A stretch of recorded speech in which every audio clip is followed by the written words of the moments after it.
Hi and welcome back to my channel. And in today's vlog, I want to talk a little bit about media responsibility.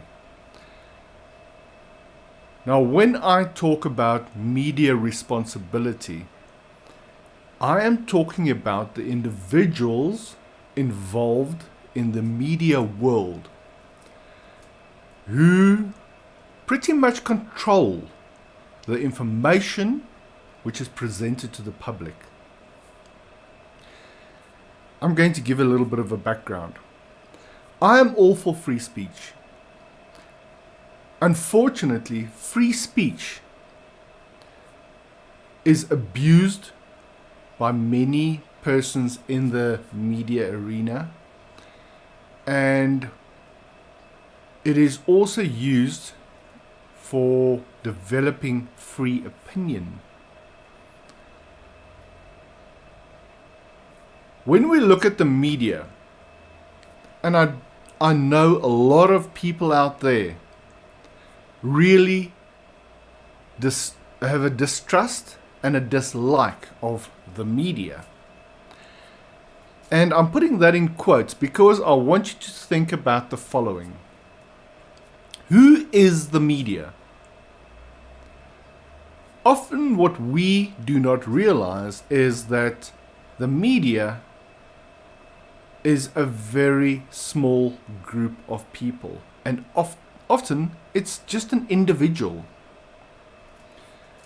I'm going to give you an example. Think a little further. How often have you come across a subject which has appeared in the news or social media, and then you go and search it via your favorite search engine to see what the news says about the subject or event or whatever? And you come across a couple of news articles and you decide, okay, I'm going to read 1, 2, 3, 4 of my favorite news channels articles. You have the same facts repeated, sometimes even word for word. How does that happen? Is there a central source where all these writers for these news agencies are going to, or approaching and say, give us the facts or give us the story, and we will rewrite as much of it in our own words as we can? Who has the free speech here? Does the original source have the free speech? Or does the actual writer for that news agency practice their own free speech? And this is where I want you to carefully think about a couple of news articles, especially in the last week in South Africa, if you're South African, about how one-directional most of the news articles have become.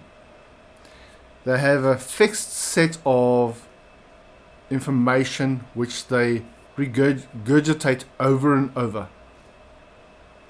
It's the same information over and over, no matter which agency you go to.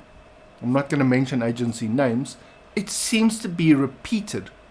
Now my question is, who is responsible? Media responsibility. Who is responsible for generating the original story,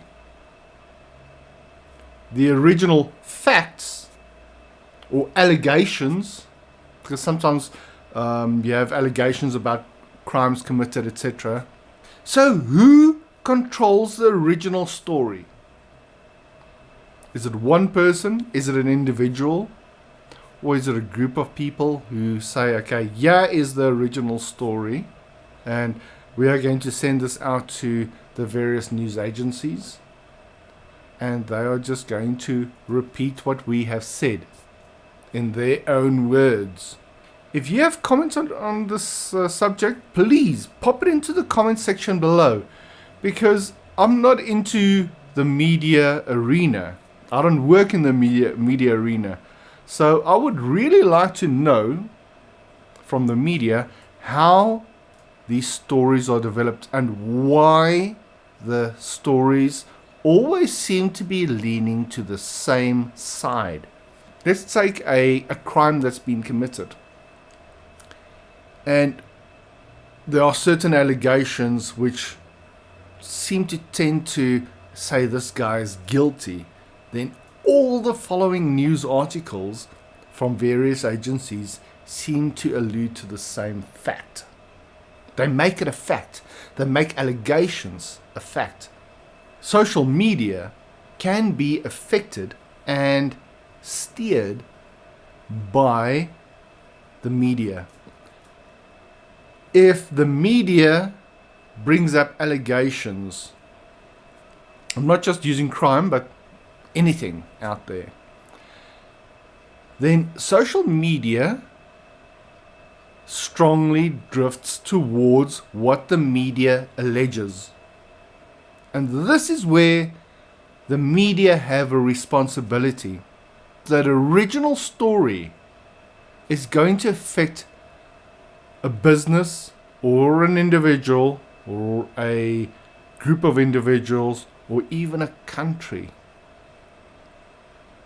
And they have a responsibility, and I feel should be held accountable for allegations which is accepted in the social arena, social media, to become a truth. Because the thing repeated enough times develops a truth of its own. Irrespective of how many times you use the word alleged in a news article, allegations have a way of becoming a truth. Media agencies out there, wherever you are sourcing your information from, that individual or group of persons or whoever is writing that original story, they have a responsibility to the public. If they are writing stories which are inciting, I'm not going to say violence, but are inciting people to believe the way they are thinking because they have developed an opinion. Remember, one individual out there or a small group of individuals in the media developing an opinion have the ability to steer an entire social group. That's dangerous. That is very dangerous. We do need free speech, but we need it from all over. We cannot allow the media to develop an opinion and then hide behind free speech to steer our social minds. My thoughts for the day, guys, give it in the comments and let me know what you think, and I'll catch you in the next one.